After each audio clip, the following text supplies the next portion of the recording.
So thank you very much. You saw what we saw. That was an incredible display. I've never seen anything like it in my life. A tyrant.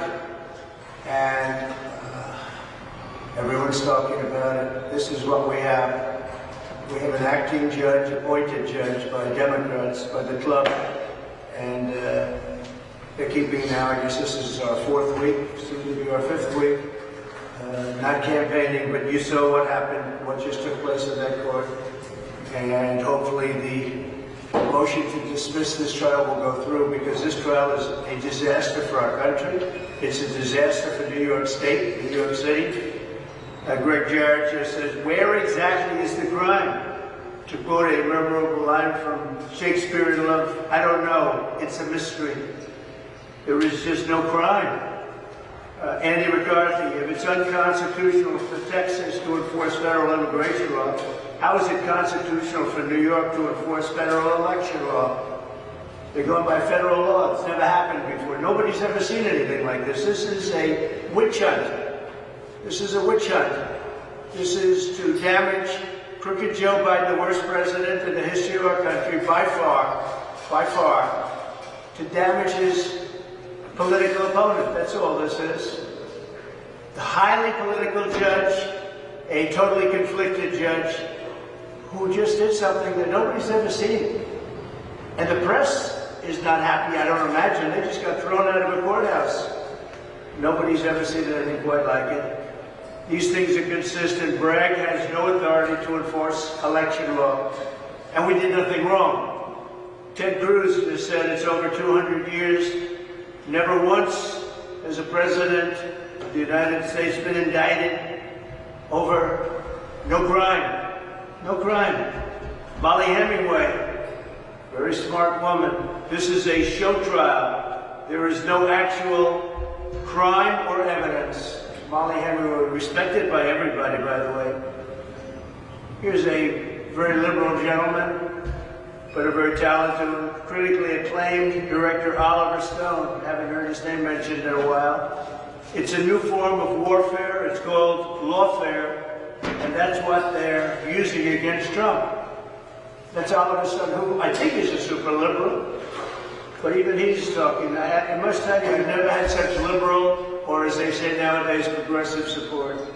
Mark Levin, you're living through what is not only the worst presidency in American history, that's Biden, when it comes to domestic and foreign affairs, but when it comes to our Constitution, the rule of law, law and order, which is the core to this republic, Biden is dismantling it, and he's destroying it. I don't even know if it's him. I think it's the people around his desk, that beautiful, beautiful, resolute desk in the Oval Office. It's a horrible thing. The country's never been in this position. We're doing badly in so many different ways, and we're falling apart, and we're not respected in the world anymore. They're looking at us and saying, hey, they're no different than we are. Bad countries are saying that. They're saying that the United States is no different than we are. Gavin Wax, the globalist elite, severely miscalculated by declaring war on Trump. I guess he's referring to the fact that the polls are through the roof, but I'm not even talking about that. And the polls are the highest they've ever been. Andrew and Katie Cherkasky, who are terrific lawyers, as everyone knows, it's passed on for Judge Meshan to dismiss this case. Trump's business records, there's no false entry. By the way, they paid a legal expense and they marked it legal expense. And I say it every day. They could have said construction. They could have said this is for construction purposes. This is for some other purposes. You're building a building. They say building expense. They called legal fees, which is legal expense. They called it legal expense. They paid a lawyer money, legal expense. And in the lawyer's bill, he talks about retainer. It's a retainer. He calls it a retainer. Former Acting Attorney General Matt Whitaker, the prosecution has presented absolutely no evidence of a crime. David Katrin, the American Spectator, good people over there, Judge Merchan's animosity toward Trump and his inability to ensure a fair trial. is not lost on the voters. Never seen anything like it. And this goes on and on.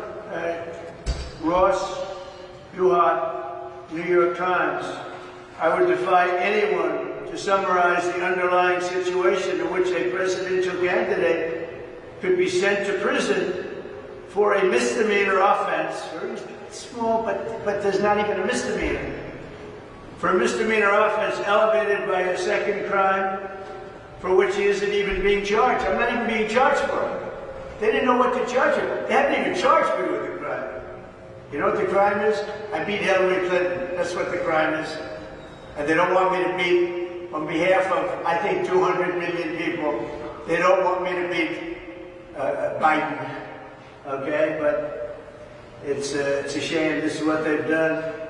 And just to finish out, without the description coming across as somewhat Kafkaesque, the CNN panel just came out. This is significant. There is no direct link to Trump in this alleged conspiracy. That's from CNN. Laura Coates of CNN, not a fan of mine as I understand it, possibly fatally undermines the prosecution's case. This is a disaster. But she said here, undermines the prosecution's case. This case should be dropped by the judge. I think the judge, if he did that, could gain the respect back. We have to, either the appellate court has to step in, something has to happen. Think of it, the Republican Party, one of the two great parties, nominate somebody to be their candidate, and that candidate now has been sitting here for almost 5 weeks in a freezing cold icebox, listening to this stuff, no crime. Ellie Honig of CNN, the crux of the case is Trump knew this and that. Let's see, he says some statement down here. Trump didn't know. He never would have agreed to be robbed by Cohen. He absolutely didn't know. This is a bomb being dropped on the prosecution's case. This is cruising to prosecution credibility. I'll tell you what, New York State is being hurt so badly by this, and they're watching all over the world, and businesses are going to be leaving the state. They already are, unfortunately, but they're going to be leaving because they can't be subject to this, and Gorin and Kaplan, other judges that have just created a horrible scar on our Constitution. Hopefully the appellate courts will take care of it. But this did not ask Cohen about that or on direct, and this is Ellie Honig, have not made him plead guilty to larceny because you know what's taken place. I mean, you saw that. I won't even mention it because remember, I have a gag order. I'm not supposed to be talking about certain things. And so I'm being very careful, but you saw what happened. And this is CNN mentioning it, which it is, larceny, which it is. And you know what they're talking about because there was an admittance. The money he's, I won't say that. It's the money so I won't say that. In fact, you're going to have to get this one because I can't read it. I've been gagged from reading this. But it's a vicious statement by a respected person at CNN, Ellie Honig. So you'll have to read that one yourself because I've been gagged. Let's see, it turns out now that Trump was, yeah. That's right. You can read that. I can't read it because I'm not allowed to say it. A CNN legal commentator. The prosecutor misled this jury. So there is a case to be made because 5 people have stated it very professionally that the prosecutor should be prosecuted. District Attorney Soros Bragg should be prosecuted because he knew when he submitted his case, all about the lies, and therefore he's committed a crime. Many people have said that they should turn this around. He knew that this was a fake case. He knew that the lies are all over the place. We're not just talking about a small amount. Also, you have to go get the Southern District's about a 28-page book on lies, which the judge wouldn't allow. And by the way, the judge wouldn't allow that. The Southern District, highly respected, of 28 pages, I believe, or more, of lies. We're not allowed to put it in. The expert witness that we have, the best there is in election law, Brad Smith. He's considered the Rolls Royce, or we'll bring it back to an American car, Cadillac. But the best there is. He can't testify, not being allowed to testify. And you saw what happened to a highly respected lawyer today, Bob Costello. Wow. I've never seen anything like that. Highly respected. But remember this, we can't put in an expert witness. We're not allowed to put in an expert witness. Nobody's ever heard of it before. You know, election law is very complicated, actually. And we're not allowed to have an expert witness because the judge wants to rule on it. He said, we don't need an expert witness, I guess. He said he'll rule on it. No, he needs help. And we have the #1 person, either side will admit it, Brad Smith, on a very complex law where we did nothing wrong. I will tell you that right now. And he doesn't want him to testify. That's because he's going to say we did nothing wrong. Clay Travis. Oops, I can't say that one because again I have a gag order.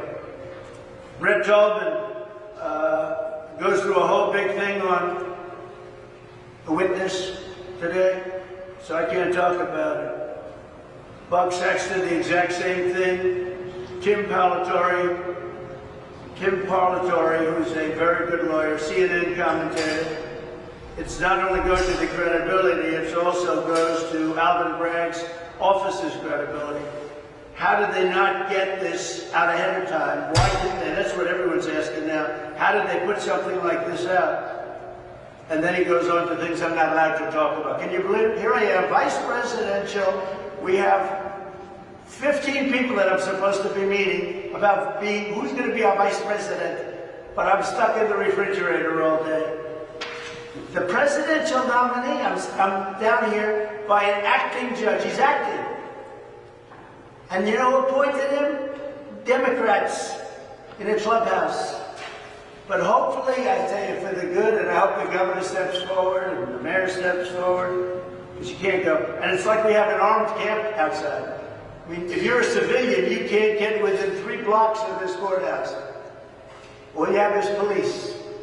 And they're in blue and they look good to me, but I'll tell you what, you don't see any civilians outside. I never saw so many iron gates as I've seen the last 5 weeks. Andy McCarthy, to show he stole from the Trump organization, even as they're structuring a deal, blah, blah, blah, and now I can't talk about it because, again, I have a gag order. So, I think the case is going very well. We've asked for termination of the case. This case should be terminated. This shouldn't go anywhere. It should be terminated right now. And New York State has to build up its system again. New York State can't let this happen. Can't let this happen. There were no crimes. We did nothing wrong. And I want to get back to campaigning. I'm representing millions and millions, hundreds of millions of people. In the meantime, Russia and China are now good friends. They want to take over the world. Iran is developing a nuclear weapon. And that's not going to be an easy situation when they have it. North Korea is getting frisky, and I get along with him very well, but the current administration, they don't even know his name. We have a lot of things to solve. Inflation's hitting new highs. You see that? They're hitting new highs. I should be out campaigning so we can turn the country around. Thank you very much. See you tomorrow. Are you